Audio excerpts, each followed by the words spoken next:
Welcome everyone, my name is Tristan Claridge. I'm the convener of this webinar series for the International Social Capital Association. The association's mission is to advance the research and application of the social capital concept. Now, if you're interested in finding out more about the association and perhaps becoming a member, you can check out more details on our website. In this session, we welcome Dr. Alina Peluso for a presentation titled Social Capital and Community Heterogeneity, a 2019 county-level analysis in the United States. Alina is a research scientist at Oak Ridge National Laboratory in Tennessee, specializing in biostatistics, environmental epidemiology, and health econometrics. Sorry about that. She holds a PhD in statistics from Brunel University in the UK and focuses on applying advanced statistical methods, machine learning, and AI to analyze clinical, observational, and public health data. We're delighted you've agreed to give this webinar, Alina. Welcome, and over to you for the presentation. And feel free to add any other details about your background you feel are relevant for our audience. Thank you. No, I think it was enough. But yeah, thank you, everyone. Hello, everyone. My name is Alina Peluso. I'm a research scientist in the computational science and engineering division at Oak Ridge National Lab. My background is in biostatistics, and my work is mainly in environmental and disease epidemiology. And today I'll be presenting my work on the generation of a 2019 social capital index for the continental US and on its analysis to highlight the importance of understanding social capital in fostering resilient communities.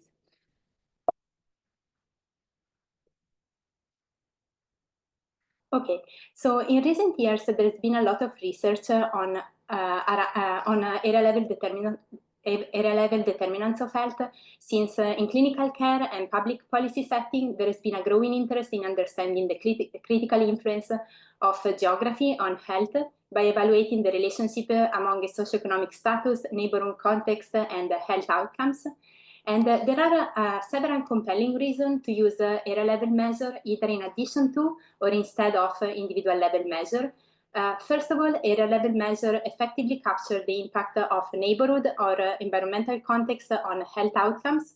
Second, these measures are often collected and made public available in the US through the Census Bureau or other agencies. And this accessibility allows us to approximate individual level data, such as person income, which can be challenging to obtain. And by analyzing data at the area level, we can quantify this factor more easily.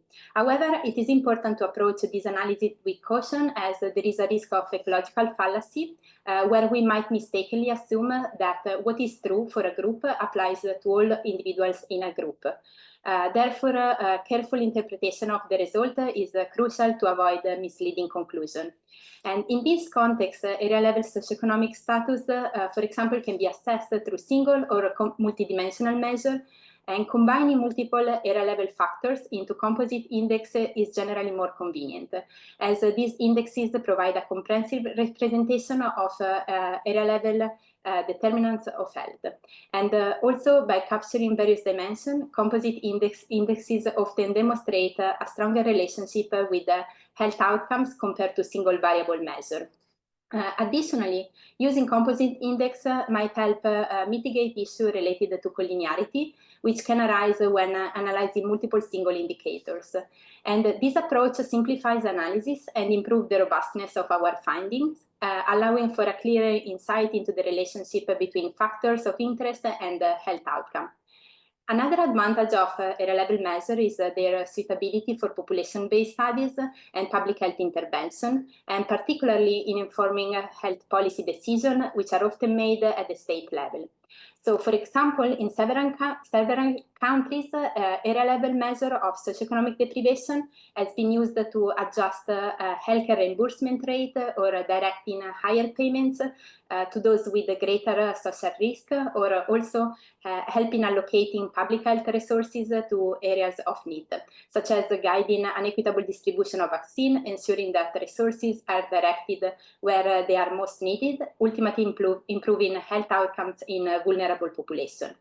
And in our work, we use US data, and we follow the core geographic units classification as defined by the US Census, which is the standard classification enabling a robust linkage of the data. So FIPS code, which are Federal Information Processing Standard codes, are a numerical code that are used to uniquely identify geographic areas in the United States. So essentially, these codes are a standardized way to refer to geographic entities such as state, counties, cities, and other areas. And the structure is as follows. So state FIPS code, so essentially each state has a unique 2-digit code. For example, Alabama is 01, or California is 06, Texas is 48, and Florida is 12. So each county within a state is assigned a 3-digit code, and when combined with the state code, the full FIPS code for a county is a 5-digit number. So for example, Broward County in Florida has the FIPS code 12011, where 12 is for Florida and 11 is for Broward County. So in general, where possible, area-level measures should be created at the lowest possible geographical resolution, such as the census tract or the block groups, so that such granularity will allow for a detailed understanding of local health determinants and allow to better capture variation within communities. So considering the audience of this webinar, I'll probably won't need this slide to introduce on the definition of social capital, but since many definitions exist and definition may vary, here we refer to social capital to describe the power of social relationship at the individual or collective level. In fact, social capital, it is commonly viewed as a property of the collective in which social structure act as resources for facilitating collective action. And previous work has defined social capital as the resources or benefit received from one connection with others, linking the behavior of individuals to organizational functioning and then to society as a whole. And following this definition, social capital can be leveraged at the community level to generate better outcomes. For example, social capital has been found to strengthen the economic growth of communities by promoting trust and cooperation, which directly increases socially efficient collective action. And increased social capital has also been linked to community resilience and more effective recovery from natural disaster, and it has been shown to benefit individual and health outcomes at the neighborhood level. An early definition from Putnam in 1995, but still widely used in practice, defines social capital as the connection among individuals, social networks, and the norms of reciprocity and trustworthiness that arise from them. So in my talk, we will essentially reference this definition, which emphasizes the importance of interpersonal relationship and community ties in fostering cooperation and collective action, which are essential for the well-being and the resilience of communities. So while we generally agree on its definition, the challenges are on how we quantify social capital. There are at least a couple of data products that are available for the US. The first one is a ranked measure from the Social Capital Project from the Joint Economic Committee, which released a cross-sectional measure in 2018.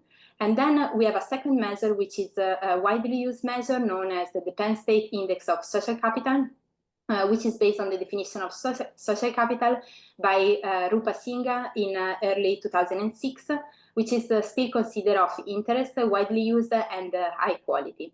And this measure has been made available for years from the most recent one, 2014, 2005, 1997, 1990. And so it enables area-level comparison at least over a few time points, but it is still quite outdated to be employed in contemporary studies. So based on the same components of social capital as in the Penn State measure, we gathered data that allowed us to reproduce and compute a new social capital index for 2019. Our measure is based on individuals' participation in associational activities, trust, and civic engagement. And these include membership in civic and social association, voter turnout rates, US Census participation, and nonprofit organization per capita. So to generate this new composite measure, we selected free and public available data from reliable sources that are regularly updated. So this greater level of accessibility will allow other researchers to reproduce the index as generated in our study, as well as potentially extend the analysis to future years through data update.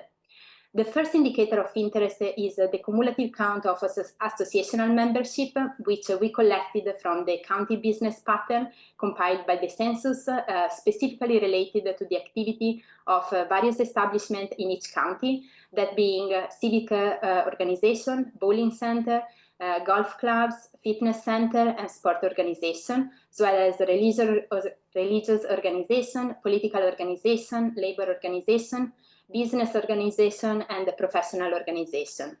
The second indicator of interest was voter turnout, which we gathered for the year 2020 from the MIT election database. The third indicator is the census response rate, which is gathered from the American Community Survey, the 2014-2019 5-year estimate. And the fourth and last indicator collected was the count of nonprofit organization in 2019, gathered from the Bureau of Labor Statistics quarterly census of employment and wages data released. So why we consider the broad...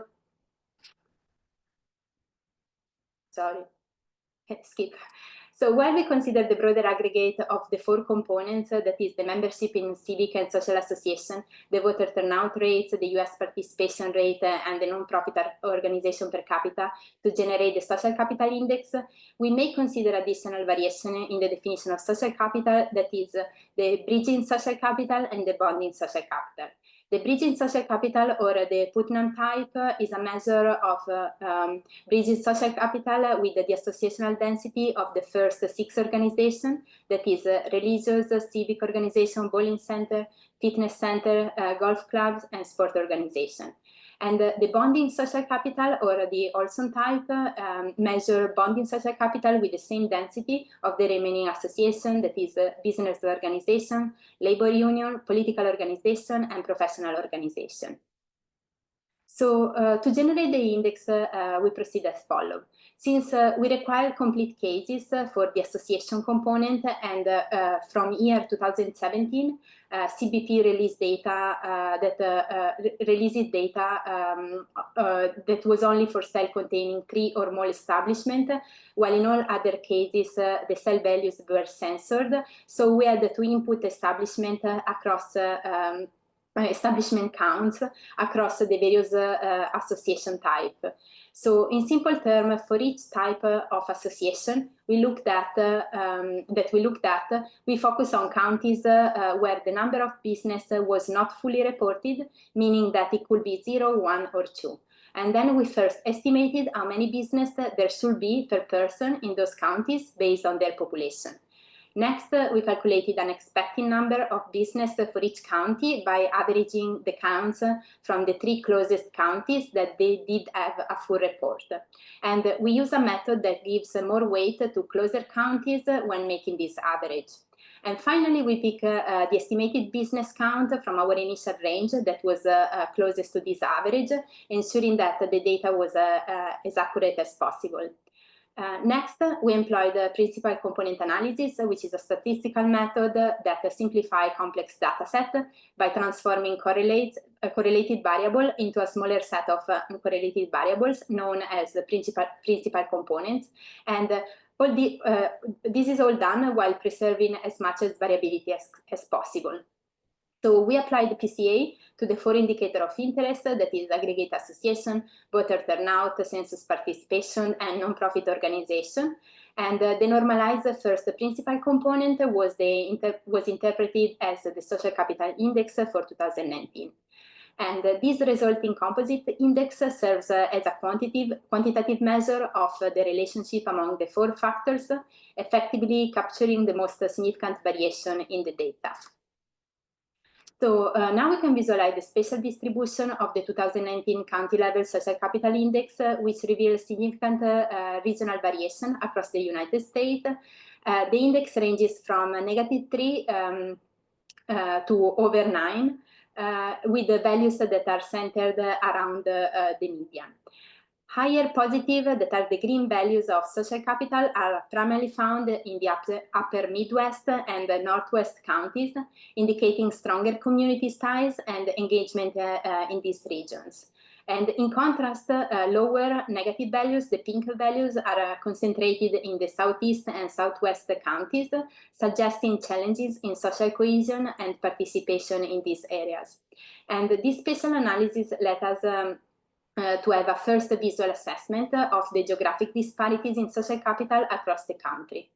And I would like to note that to generate this composite index, we weighted all the relevant associations equally. However, given the flexibility of the methodology, future modification of this measure might incorporate a different weighting scheme, specifically developed for the health outcome of interest in ecological analysis to which this measure can be applied. So the application of this newly generated metric can be various, but in our case, we wanted to use this measure to investigate the spatial association of social capital and heterogeneity in communities. So we are particularly interested in the dynamics created by income inequality and racial diversity contributing to social capital, as this is reflected in individuals' trust and participation in social life, which is the extent of community heterogeneity. So the first factor of interest is ethnic diversity, and it has been shown that racial heterogeneity is associated with the lower level of social capital. So we use county-level estimate of race and ethnicity from the ACS 2015-2019 five-year estimate, and we measure racial diversity using a modification of the Herfildan-Hirschman index, specifically that is the county-level proportion of each racial ethnic category gathered from the ACS. And for these index scores that are close to 1 indicate higher ethnic diversity, and scores close to 0 indicate a homogeneous population.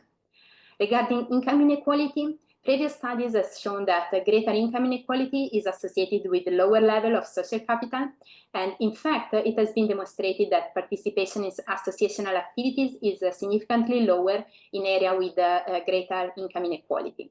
And in our work, we use the Gini index from the ACS 2015-2019 5-year estimate as a summary measure of income inequality. And the Gini coefficient summarizes the dispersion of income across the entire income distribution, which means that the Gini coefficient ranges from 0, that is perfect equality, which means an equal share for everyone, to 1, which is perfect inequality, that is one or few recipients holds all the income. Next, the urban and rural classification. So it is often believed that rural areas provide a favorable environment for social capital. So following the typology that is provided by the US Department of Agriculture, we employed the 2010 rural and urban commuting area codes to classify US counties using measure of population density, urbanization, and daily commuting. So based on the site and direction of the primary commuting flows, we generated the urban variable as the county level proportion of area coded as metropolitan areas, and the rural variable as the county level proportion of areas coded as small towns and rural areas. And then the micropolitan or suburban areas are considered as the reference category, and so we will not directly model them in our analysis. So median age, lastly, previous research suggested that a high level of civic engagement are found among older people. So in our study, we used median age data at the US county level from the ACS 2015-2019, the 5-year estimate. Okay, so here are the summary statistics and the spatial distribution of the factor that we're using to quantify the spatial association of social capital and the heterogeneity in communities. So we employ exploratory spatial analysis, that is summary statistics and mapping, to identify the potential spatial non-stationarity relationship between the variable of interest. So exploratory spatial analysis involves summary statistics and then mapping technique to investigate such relationship that might vary across different locations. And this approach helps us visually identify potentially spatial and non-stationarity areas, meaning that the relationships are not consistent everywhere, but they can change depending on the geographic context. So here we visualize quantile maps of median age, ethnic diversity, income inequality, and urban and rural status. And summary statistics for all the variables measured at the county level are displayed in the table above the maps. Ethnic diversity and income inequality varies in the interval of 0–1. A score closer to 1 indicates high ethnic diversity and high income inequality. And the county level proportion of urban and rural areas also vary in the interval of 0–1. And the median county level population age is 41 years old, with a minimum of 22 and a maximum of 67. As a next step, we want a localized analysis for understanding complex spatial dynamics across the factors of interest. So the starting point of any spatial analysis is the generation of a contiguity structure for the geographies of interest, so for us at the county level. And we consider multiple contiguity matrices to assess consistency and robustness, but at the end we opted to model the neighboring structure with a queen contiguity spatial weight matrix, which is the most inclusive approach because it considers both edge and corner contiguity to identify neighboring counties in the US. And based on this spatial weight matrix, the resulted average number of links is 5.9. That is, on average, a county is linked to other six to 6 other counties, suggesting relatively high contiguity between neighboring counties. To investigate global and local spatial association, we utilize the Moran-Sai statistic along with the local indicators of spatial association that are LISA cluster map. The Moran-Sai statistic helps us assess the overall pattern of spatial correlation in the data, while the LISA cluster map identifies specific areas where a significant local spatial association occur, highlighting clusters of similar values and outliers.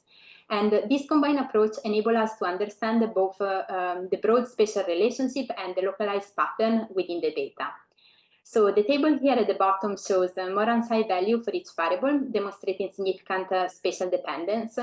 Our main variable of interest is the social capital with a Moran-Sai value of 0.478, implying moderately high level of spatial dependence across the country, essentially where values of social capital in a focal county are similar to those found in surrounding counties.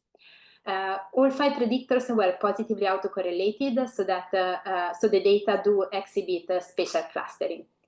And next to it, we have the counts of counties by LISA categories. And the significance of the Moran-Sai statistics was determined through random permutation of the observed values. And the observed values were mapped into 5 main LISA cluster categories. That is high-high, low-low, high-low, low-high, and no significant observation. High-high and low-low observation represent areas of neighbors with similar values.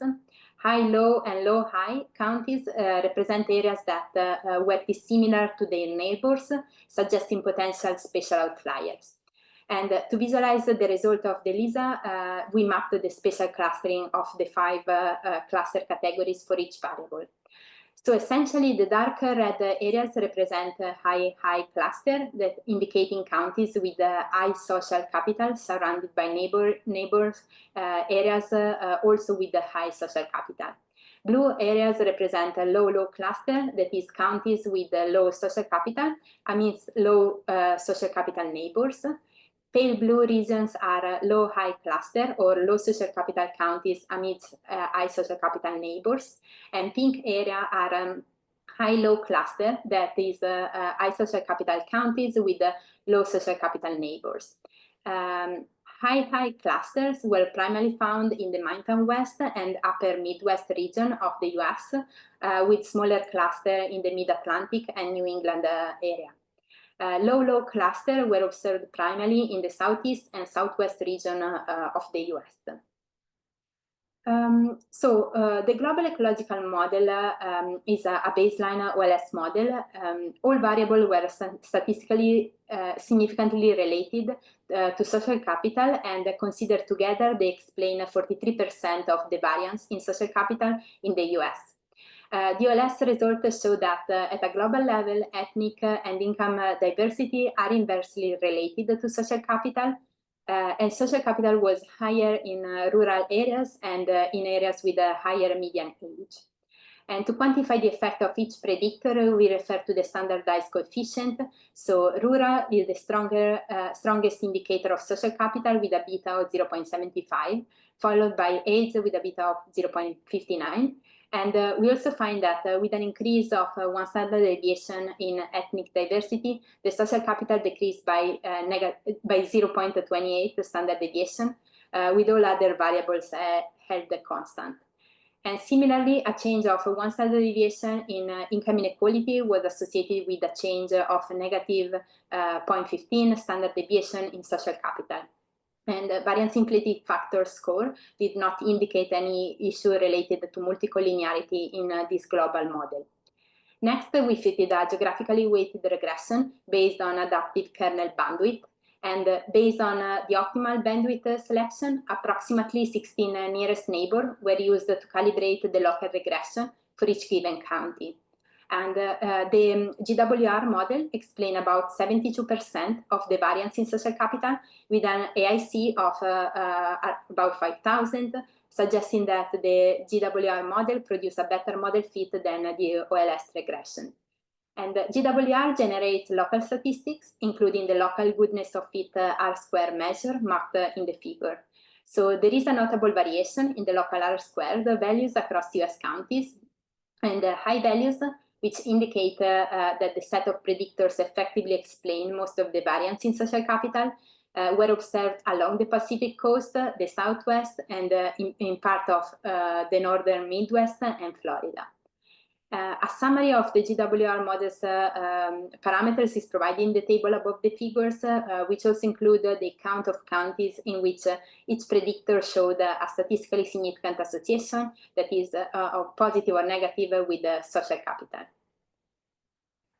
So from the geographically weighted regression, we also obtain the parameter estimate and their associated significance level based on t-values statistics. So for each factors, the geographically weighted regression coefficient are mapped on the left side, in red for negative and green for positive, and the coefficient statistical significance are mapped on the right side, with the yellow cluster showing statistically significant relationship. Overall, the maps demonstrate non-stationarity in the strength, significance, and the extent of positive or negative relationship between the predictors and social capital across US counties.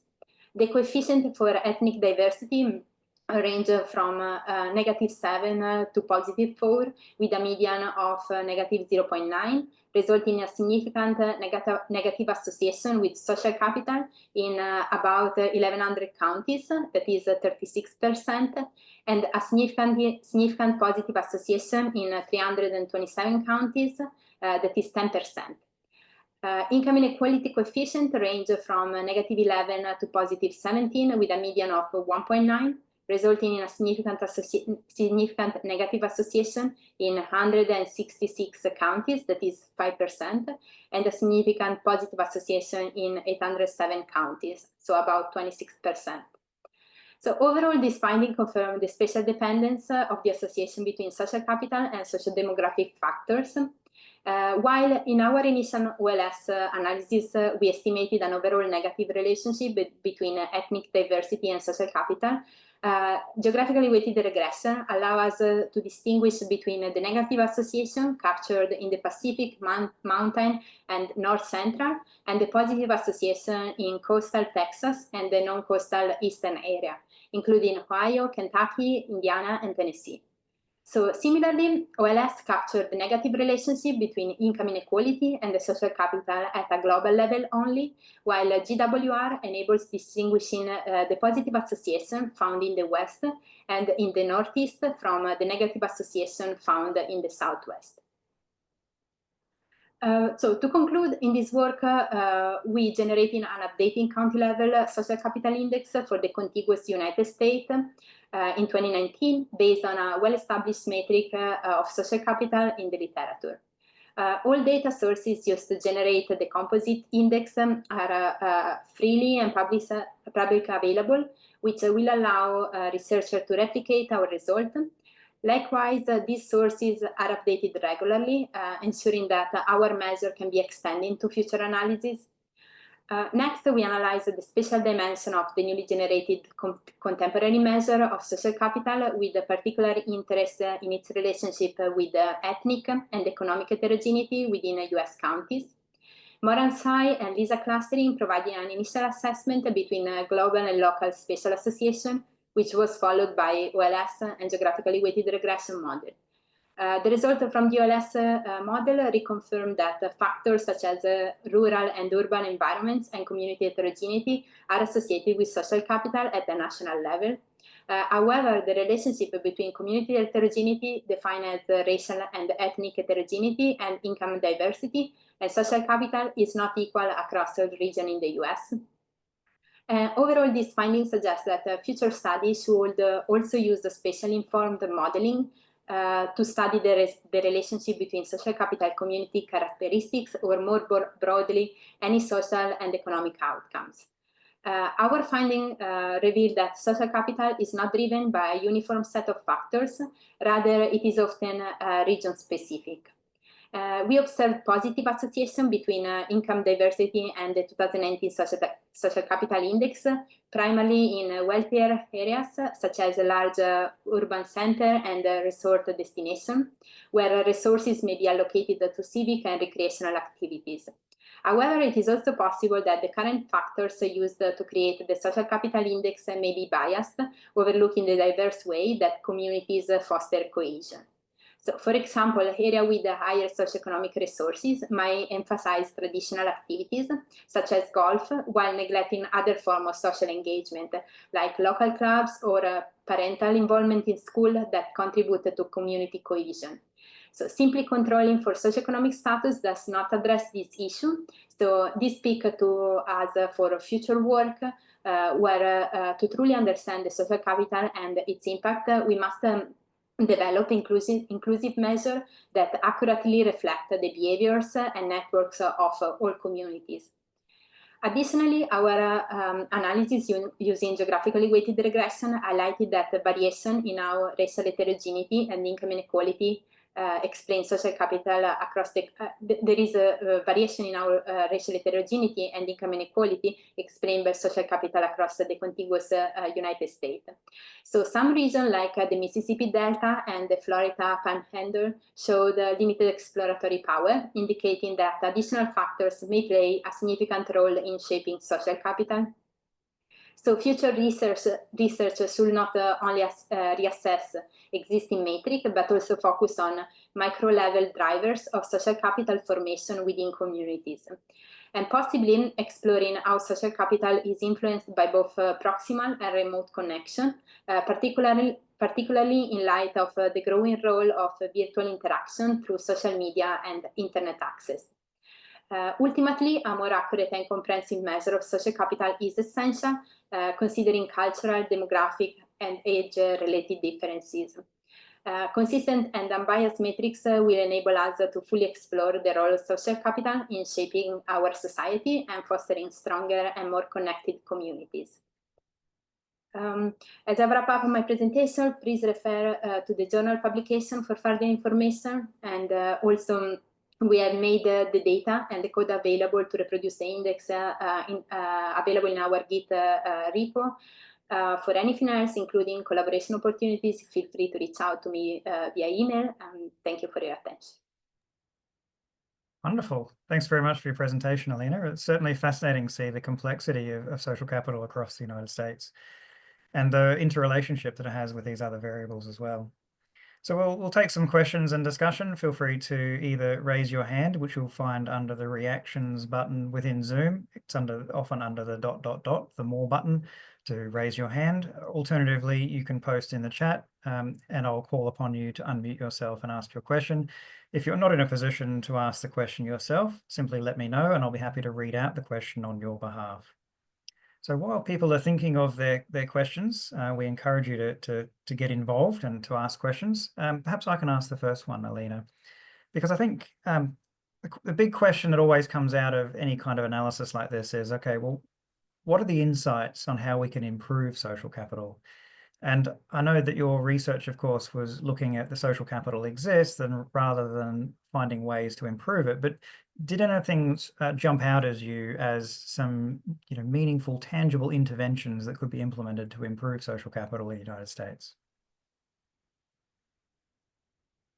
I guess take away from my analysis, as you said, which was absolutely not centered on providing a better or an updated definition of social capital, is that we should look at the localized component of social capital. So the smaller geographical resolution that we can gather dimension at the smaller possible geographical resolution, I guess the better. And possibly, at such a lowest resolution, then we can improve whatever intervention that will be implemented at the geographical level above, such as state level or any other level. So I guess my answer is only to look at the lowest possible level of geographical resolution to learn the most, besides, of course, exploring other definition of social capital. Yeah, right. And I think, there's so much complexity even at the local level that certain individuals with certain characteristics or in certain groups might have very strong social capital. Meanwhile, other people within the same geographic area might have very low social capital. And I guess when we're looking at any kind of geographical analysis, then they're going to cancel each other out and hide that complexity that might exist in that area. So I was wondering, the doing, of course, an entire country kind of research is always going to be constrained by the availability of data. So I was wondering if you had any creative thoughts about any other proxies that might be relevant for inclusion.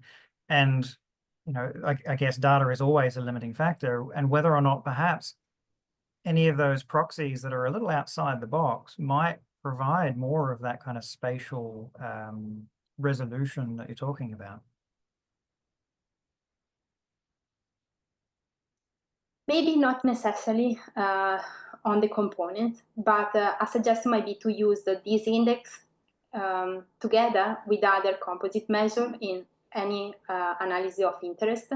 So for example, this index can be used together with other socio-economic indexes or environmental indexes that luckily are now available at the US national level. So they can broadly capture any association within any health outcome, actually explain any association to the health outcome of interest. So I guess, yeah, I guess I will extend the factors that we are looking at, and being social capital one of them. But yeah, I don't. I personally did not focus my work on updating the definition of social capital, nor considering any other factors. But what I think it might be relevant is take this measure as it is, since it has been demonstrated to be useful in past research, and possibly combine it with other measures. Yeah, certainly. And we're always, I think, on the lookout for other proxies of social capital. Like I said, data availability is often one of the biggest challenges we have at that macro level. So a couple of questions coming through in the chat now. One came directly to me, asked, can you ask about religious organizations only being seen as bridging social capital? Would some congregations have homogeneity leading them to be more bonding social capital? So I guess that question about whether or not religious organizations are seen as bridging social capital, or perhaps some congregations having a lot of homogeneity actually being bonding social capital. Yeah, I agree. As you say, that there might be a bias in this definition of social capital.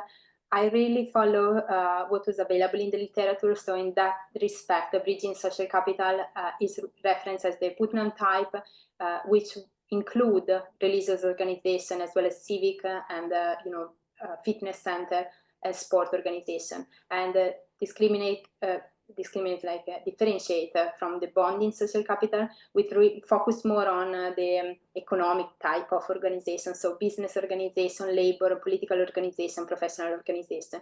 In this sense, I guess religion organization fit more the bridging definition, but now that all the data are available, it might be very interesting, to look at these different flavors of social capital in the analysis as well.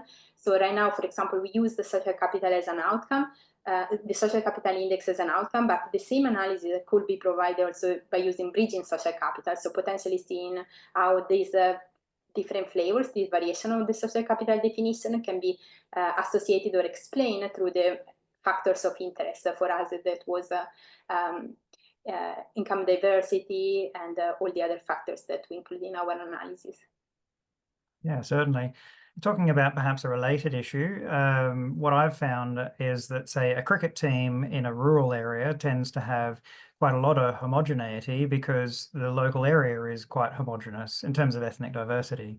Whereas in a city area, a cricket team quite often is has people from very different ethnic backgrounds. And so cricket in the country may be bonding social capital, whereas cricket in the city may be bridging social capital.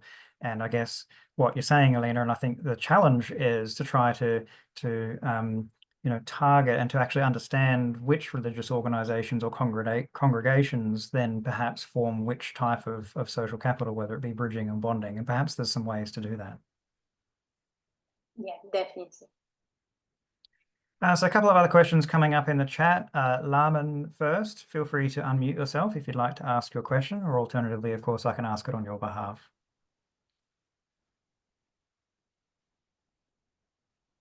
Just give you a moment to unmute yourself if you'd like to ask the question yourself. Audio is not working. Let me ask the question for you. I'm curious if there is research discussing the impact of family size, structure, and type on social capital across different regions of the United States. I'm not aware, but I believe is definitely feasible in terms of data. Family structure is provided in the ACS. 5-year estimate is usually the suggested one. So I believe such association can be at least tested on a global or spatial level. So it might be possible and might be interesting to understand how such factor can explain variation of social capital in the US, definitely. Yeah, and perhaps if it hasn't been done, somebody might like to do that kind of analysis. There's so much potential for social capital research. There's a question also from Kate. Feel free to unmute yourself, Kate, so you can ask the question yourself if you would like. Okay, sure. Hi. Yeah, so I was just wondering, what are there any comparable data sets and stuff in Australia besides the census? Like, I mean, do we really collect data as much as like the US like this?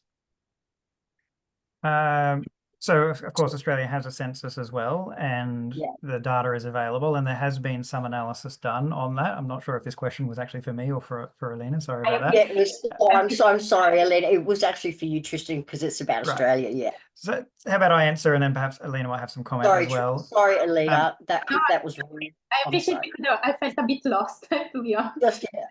Just curious. Yeah, so Australia has a census as well, of course, every 4 years. And so that data has been used previously to do not the same analysis, but to do some analysis on social capital. Around about 20 odd years ago, a researcher by the name of Wendy Stone did some very interesting work in Australia using census data. So I'll just post her name in the chat for anyone who wants to follow up more on that research that's been done. And Alina, feel free to chime in if you have anything else to add about the related topic. Don't we need to do more of this in Australia? I mean, I think it would be very interesting to have to have the same definition of social capital being reproduced in different countries. I believe it might be possible to reproduce a similar analysis in the UK, because they do have census data in a similar structure, and try to replicate the generation of the same measure across different countries to understand if there's any differences in how that can be explained through the same factors. I guess it might be interesting. Excellent. Thank you. Certainly is. Thanks for the question, Kate. Thanks for all the questions that have come in so far. We still have a little bit of time if anyone would like to ask any more questions. So continue to either raise your hand, which you'll find under the reactions tab in Zoom, or you can post in the chat. I'm really interested in the relationship with ethnic diversity, because it seemed that seeing both positive correlations and negative correlations in different areas of the country, that's fascinating, because it means different processes must be going on. There tends to be an assumption in some of the literature that a higher rate of ethnic diversity is associated with lower social capital, but it sounds like you found the opposite in some areas. So I'm interested if you had you could provide any more details about that, or any thoughts about maybe what's going on. I'm not sure if I can fully explain beyond the, yeah, if I can speculate on the relationship. Honestly, it was more, gathering evidence on this association, or, later more informed studies on interpreting this association. But definitely, what can be done, for example, it can be a comparative analysis of cluster of, cluster of areas, where you have a negative association versus cluster of areas with a positive association. And what can be done potentially within this cluster, it can be, a test for association of other factors that may represent these localities. So once these clusters are identified, beside the factors that we look at, we can annotate other factors and try to understand and explain further this different cluster. So what I'm trying to say, I guess, is that ethnic diversity and the cluster that we found out, they can also be inspected themselves and become potentially outcome that we try to explain. So while this is just yet, it might be very interesting to approach this as a cluster analysis once the spatial cluster are identified, and try to explain differences in this spatial cluster through other factors that are not being considered in our current work. Yeah, I think that's a really good point, that the research that you've done, of course, is using the 4 proxies of social capital, which indicate that perhaps social capital exists, or is believed to exist in those areas. And so using different indicators, or perhaps to go in more detail into what's happening with social capital in those areas, may in fact find something altogether different than what the proxies are indicating, of course, and also then being able to uncover those processes that perhaps are leading to that. So this sounds like an exciting area of future research someone might like to take up. And Lam and Tashk in the chat also said that they're also very interested in what factors may contribute towards that positive or negative relationship between ethnic or racial diversity and social capital. So it sounds like somebody, perhaps, this is a perfect opportunity to do some really interesting, perhaps qualitative research to really dig into what's going on within those geographical locations. All right, any other questions? Or comments, in fact, if you like. This is very interesting research that Alina's done here, and I think it gives us some really interesting insights, and also encourages us to ask a lot more questions as well about future research we may be able to do. So I'll give you an opportunity. If there are any more questions, otherwise we'll look to wrap up the session shortly. So make sure you get your questions in now if you do have any, or in fact comments. As I said, it could be a question or a comment. Well, while we're just waiting to see, Alina, off the top of your head, is there anything else you feel is important or relevant to share? Like, what did you find was some of the biggest challenges with working with a concept like social capital? Definition is never easy, but you've chosen a definition and you've worked through it logically and based your work on the previous literature that exists, but interested in any reflective comments that you have about the concept. Yes, so definitely how I approached this work, I started, to approach it from a data perspective. So to be honest, the methods, the process that has been shown in this work, it can be reused, reapplied to any other definition of social capitals once the proper data has been gathered. So I guess that yes, I agree. I identify definition of social capital that was widely used and which potentially, allow to replicate other analysis or follow up with analysis at most recent time point. And then I really focus on the methods and the gathering of robust and public available data sources so that the study can be reproduced and extended in the future time point.